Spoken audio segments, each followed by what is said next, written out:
Hey everybody, before I get started, I just want to mention a couple of ways that you can engage with me on a more personal level. I have a few avenues set up and I keep focusing on one, and I figured why don't I make a short little video talking about all of them real quick before we get into these episodes. So first thing, Patreon. There's a link in the episode description, in every episode description to the Patreon, as well as a video on the feed called Major Announcement that has all the details of what each tier offers and how much they cost. I implore you to check that out. I offer a lot of cool shit for my patrons.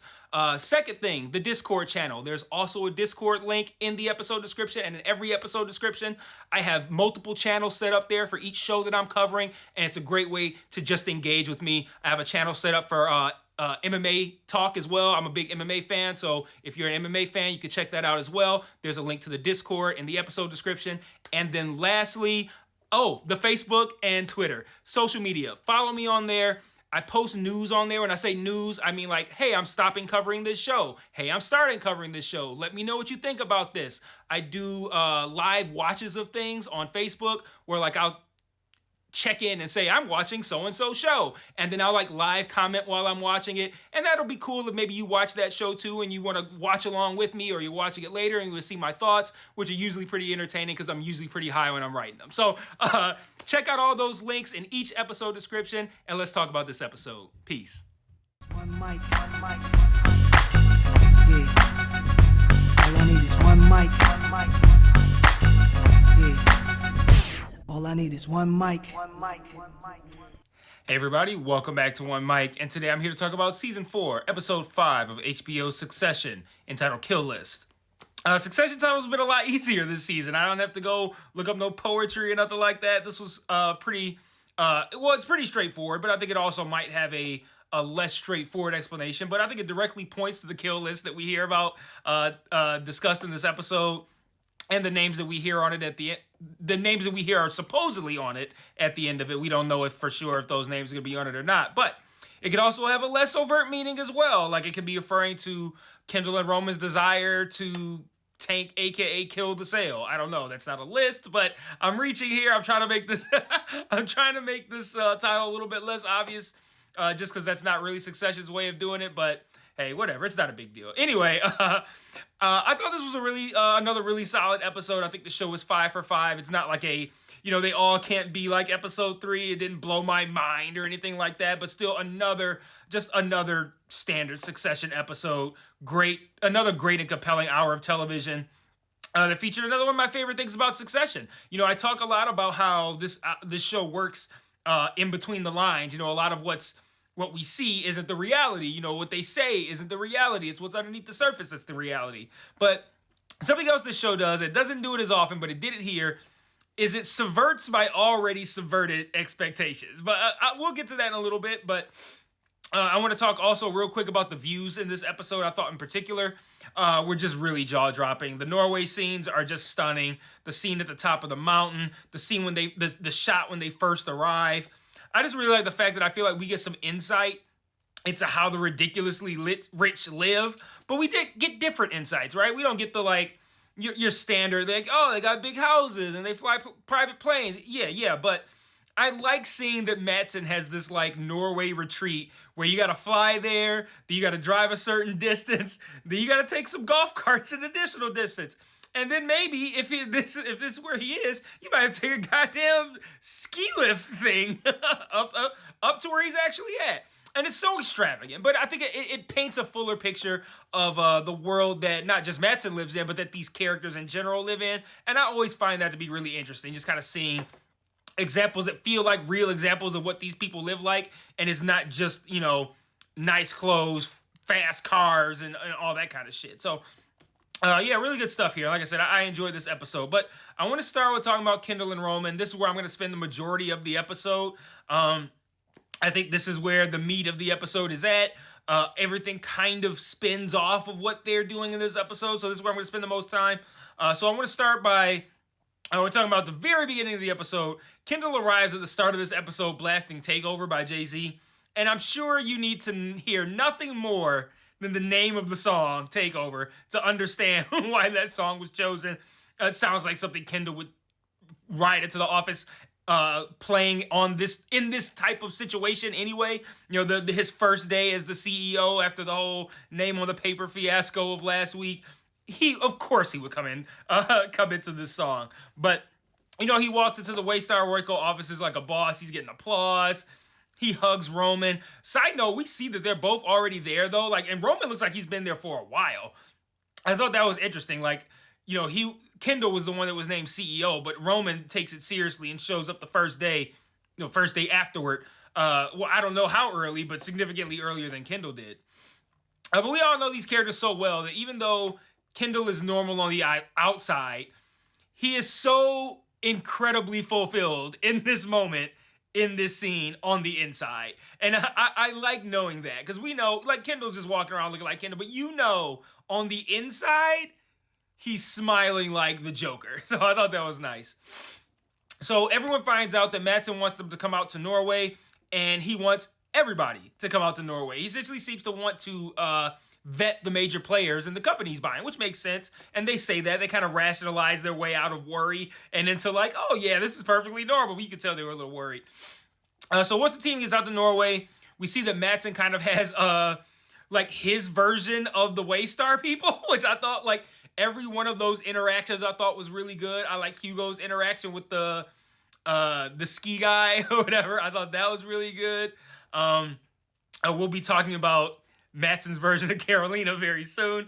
But in the meeting where they talk about Madsson wanting to fly everyone out, Kendall's like, whoa, what if we refuse? And Jerry's kind of like, what the fuck? What, like, why would we even refuse? Like, it's the same. This came up another time too, where it's like, I think it was Shiv that said it. Like, well, we all want this deal. Why would we just, like, it's Kendall doing what Madsson did later.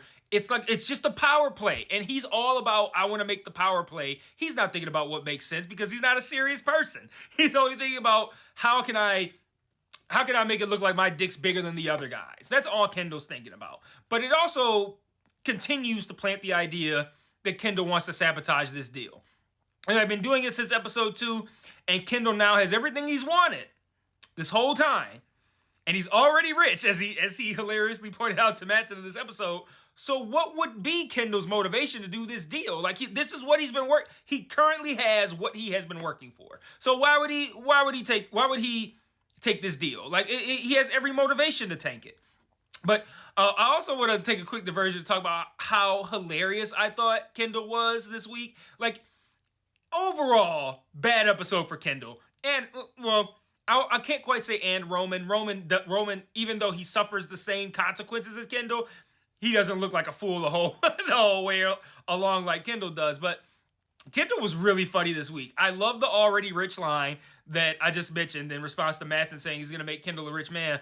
But my biggest laugh of the episode, and I bet, you know what's cool about this show, is that it's so funny at times that I bet everyone has a different favorite moment. But my biggest laugh, that I'm sure was hilarious, probably to only me, is when Kendall is talking, he's in the middle of talking, and Madsson says, mind if I interrupt you, and just starts talking, and you can hear Kendall in the background be like, I'd rather you didn't, but you already did, so I thought that was really funny. I also like when they were like roasting Greg in Swedish when he like when Greg tried to like have this weird situation with Tom, which I'll be talking about later, and Kendall walks up and kind of saves him, and again, it's a very low-key comment. He says something like, I'm sure that was probably funnier with subtitles. That was really good. I'm sorry. So shout out to Kendall on getting some good jokes off. All right, so Kendall later lays out the stakes for everyone in the room, but mainly for us, the audience. He says that 144 is their number. Now, to be clear, 144 is the price per share that they want Madsson to pay to buy the company. Now, the 144, you know, I even paused it at this moment to turn to my wife, and I'm like, this talk of the 144, like, oh, we prefer 147, 148, all that is just to inform us of what they expect. So that when later in this episode, when we hear something way higher or way lower, we're gonna know why they're gonna react the way they're gonna react. So just call me Nostradamus because I was right about that. So when Kendall and Roman and Madsson finally meet, we find out he wants to include ATN in this deal. You know, I discussed this a couple videos back where I laid out like what the I guess what the goal for the deal was, and I told you guys like the ATN was not to be included. Well, apparently Matsson has changed his mind now that Logan is dead, and he does want ATN included. Kendall seems intrigued by this. Roman's very hesitant. They say they'll talk on it, but as they leave, Kendall, I think, gives like a nod to Matsson, which read to me like, yeah, we're going to do this. So Matsson's offering 187, which is, again, quite higher than the 144 that we heard, but he now wants to include ATN, so of course he's going to pay a little bit more. And then I noticed, too, at this point, for the second time in the episode by this point, Roman is the one who mentions, like, hey, shouldn't we tell Shiv? And I want to talk about this from a couple of angles. For starters, we already know they agreed not to fuck over Shiv. Roman seems committed to that. And for what it's worth, I felt like in that moment, I think I said it when I talked about this episode, I felt like in that moment they probably both meant it. Obviously, that's not where it's going to go. And Kendall has showed us at the end of the last episode that as soon as his name was on the paper, he was ready to fuck over anybody. He'll stab anybody in the back. So it stood out to me that he, being Kendall, constantly had to be reminded to loop in Shiv.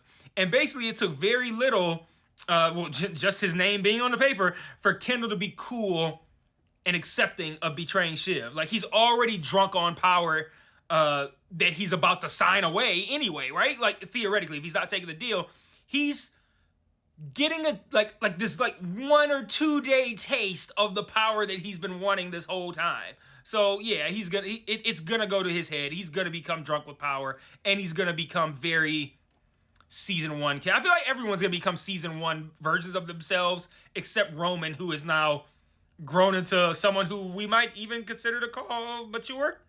I don't know. But let's see, where am I? Oh, I also want to talk about how Roman's behave. So, he stands up for Shiv, reminding Kendall that they needed to loop her in, so he's not trying to fuck her over until he, too, can get what he wants by screwing her over. We find out later that he blames Matsson for Logan's death, which is part of how he rationalized taking the deal.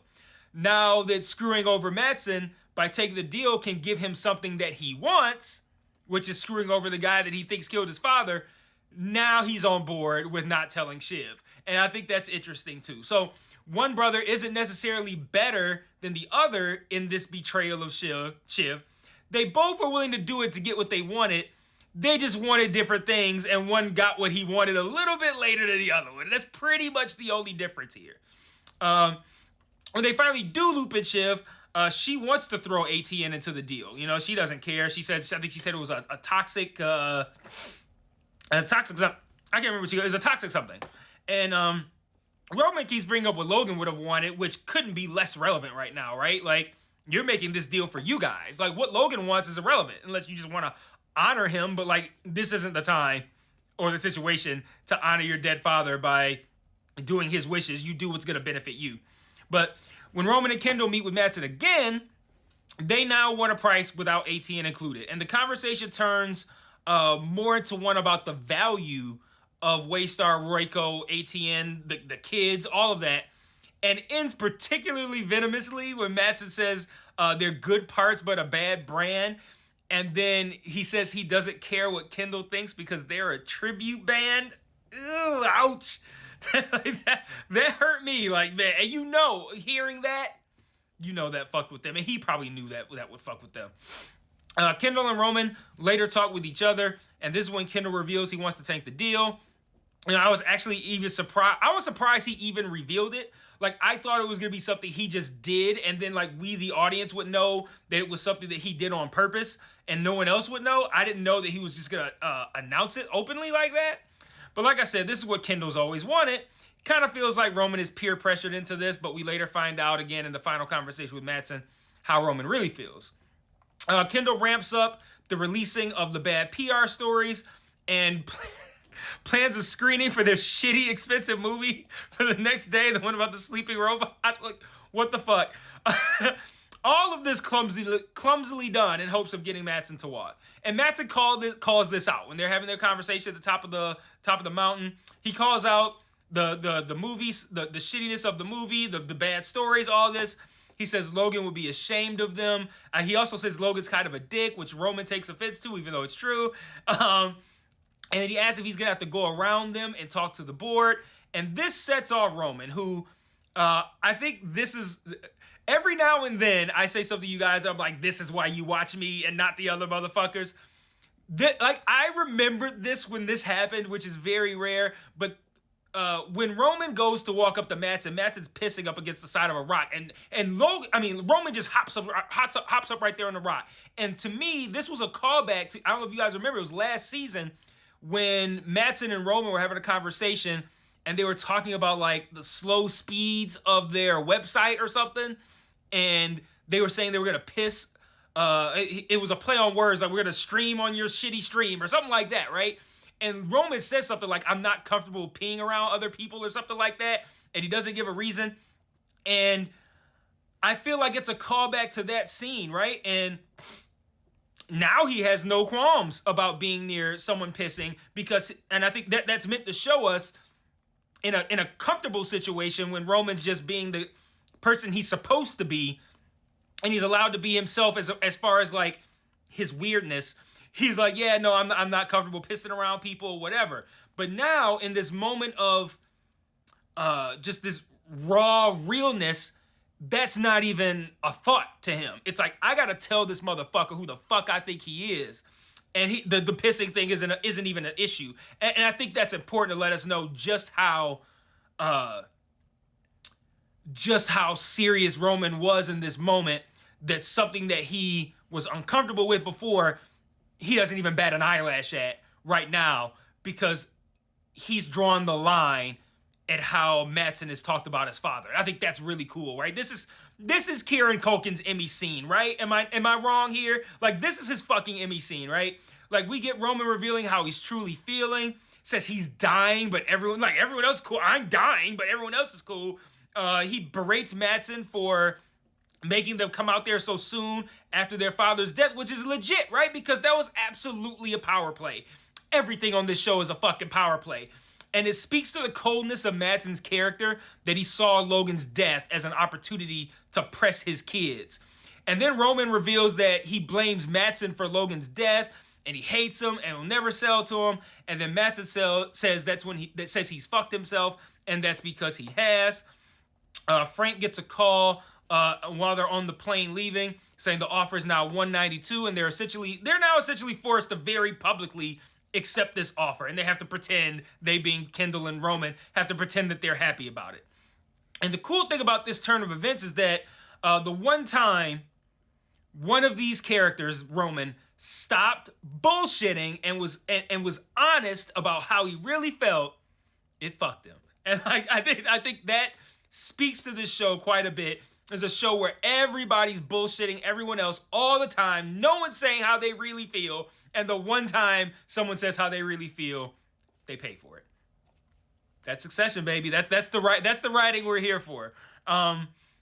Let's see. So I talked about subverting my expectations. So that's another thing I liked about this episode.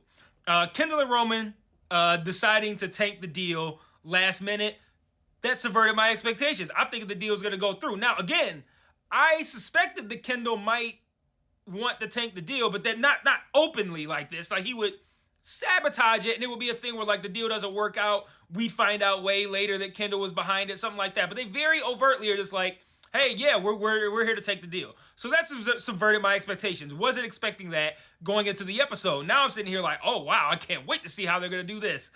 Then they subverted the new expectation of them taking the deal by having the tank attempt make the deal happen. And I love that essentially the circumstances that they'd have jizzed over at the beginning, talking about the 192 versus the 144, the circumstances they would have loved at the beginning of the episode is devastating to them at the end, and they have to pretend that it isn't. And that's what I really liked about the double subversion here, is that what would have been their desire at the beginning of the episode is now incredibly bad news for them. So I thought that was really cool.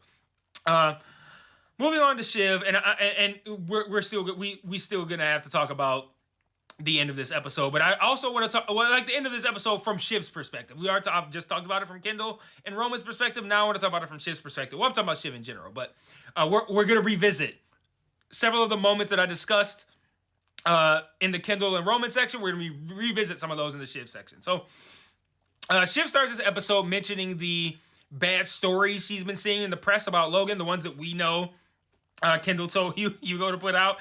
We all know that these are, the strap-on motivated Logan hit pieces. But not only is Kendall forced to play dumb, he takes playing dumb an extra step further by calling in Hugo and saying, like, yeah, we're gonna crucify whoever's doing this, right? Like, Jesus, Kendall. And one thing I really love about this scene, though, that comes back later, is when Kendall and Roman broach the topic of just firing Tom just for Shiv, like just because, like, hey, we thought that might be something you like, and they even admit he's doing a good job. They're just willing to do it just because, like, hey, you feel like ruining Tom's life? Fuck it, like that's something to do. Wow. Shiv later has a great scene with Matsson that puts her in his good graces, I believe, and seemingly saves the jobs of multiple people. So Matsson tells her this really creepy story about an ex who he sends blood to, like frozen bricks of blood, and how it went back and forth between being a joke and then not a joke and then a joke and then now it's not a joke. I'm sure it was never a joke. It was probably sometimes a joke to him, probably never a joke to her. But he then reveals at the end of this story that, the ex he's referring to is Ebba, who we met earlier in the episode. She's Matsson's equivalent of Carolina for Logan. Shiv advises him on how to handle this, which clearly impresses him. So since she also mentions Jerry and Carolina as being solid, this appears to save them from ending up on the kill list, which we find out at the end of the episode has our beloved Carl, Frank, and Hugo on it, but not Jerry, Carolina, and Tom. All Shiv people. So I also liked in this scene how Shiv takes advantage of the fact that Matsson is already high to, I think, covertly avoid doing the cocaine he offers, which I'm sure we all remembered because she's pregnant. So we were looking for that. But I feel like I saw her like deftly kind of like put it back when he wasn't really paying attention. Again, that attention to detail is why Succession is a GOAT TV show. And what was that? What's the show I've been saying that's failing at that sort of thing? Is it Yellow Jackets? There's something I would say that has been failing at like catching the little things. And that it is Yellow Jackets. And that's what stops Yellow Jackets from being this, is that it doesn't take care of those little things. That's the kind of shit right here. That's the kind of shit Yellow Jackets needs to pay attention to, because I'm catching that kind of shit. So let's see.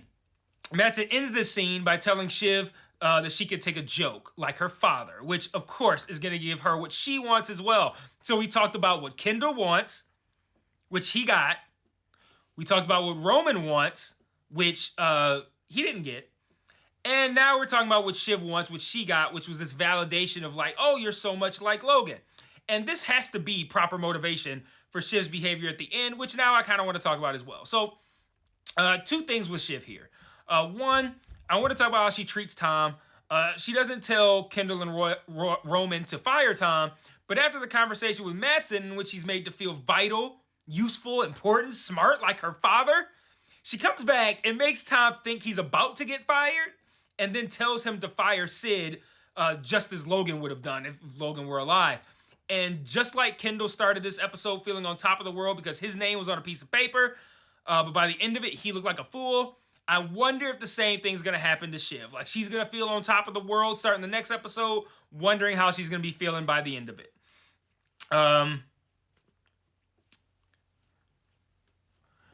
She got validation from Matsson, and now she feels pretty unstoppable, but we're only halfway through the season, so and she's 20 weeks pregnant, so I feel like this isn't going to go down how she wants, but I'm super intrigued to see how things are going to go wrong for her, because she seems to be sitting in a very good position right now. Second thing I want to talk about with Shiv is how involved was she in how everything played out with Matsson at the end, the offer of 192. I think it's interesting that Matsson called Frank. If he'd called Kendall or Roman or even Shiv and offered the 192, that they probably would have found a way around it. whatever the case may be. I wonder if Shiv maybe recommended that he call Frank, seeing that Kendall and Roman were phasing her out, to put them in a position to have to accept. Because, like, Frank answers the phone, he's like, hey, offers 192. And they are like, yay! But, like they can't do it. Like, in that moment, now that they're not the primary negotiators, or they're not the people speaking to or on behalf of Matsson, they can't go, hey, wait a minute, we wanted to take it. They have to pretend like that's what they wanted. So, I don't know. I just wonder if Shiv advised Matsson in any kind of way on that play. And I also wonder if she's positioned herself, maybe even in advising him on this play. If she did, maybe she's positioned herself for something of a CEO role once Matsson takes over. Like, she could have a role that's above her brother's, which is probably why she was so happy to take a picture of them and send it to him gloating. So, yeah. And closing out real quick with Tom and Greg, and then one quick thought.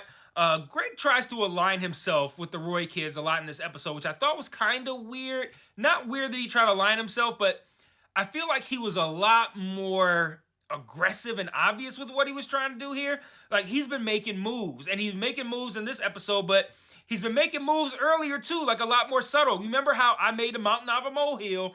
I think it was episode 2. Well, no, it might have been, oh, maybe it was 3. Whatever episode where he talks to Marsha, and then he's leaving, and he says something like, yeah, Marsha, I'll talk with you later. Something like that. And I was like, that felt a little bit familiar. Like, I feel like now we've seen him in this episode, how he goes and, like, talks to Shiv about Tom, and then he goes and tries to, like, kind of, like, go at Tom a little bit in front of Matsson. Like, Greg's making moves, and I wonder what he's up to. And I think having Greg be funny and dim-witted has been so that we'll let our guard down when he pulls off some underhanded, conniving, miraculous shit at the end of this show. Yeah, I don't know. I just think he's clearly positioning himself for something, and I wonder what it is. And I also wonder, you know, maybe he's getting tips from his grandfather. Who knows? We haven't seen Ewan at all this season. Well, did we? I think we might have. No, I think we saw him at the very beginning. But, yeah, I don't know. All eyes on Greg. And lastly, one quick thought. Connor got very little screen time this week. He just calls Roman and Kendall about issues he's having preparing for the funeral. And I'm like 100% certain that the stuff that felt kind of like one-off things about Logan in this episode, like the thing about the kilt and Roman seeing the picture, I feel like those things are going to come back in whatever episode the funeral takes place in. So, that's all I got for this week. Let me know what you thought in the comments. I will see you guys next week for episode 6 or 5. Which one is this? Which one? Yeah, 5. It's halfway for episode 6. And until then, peace.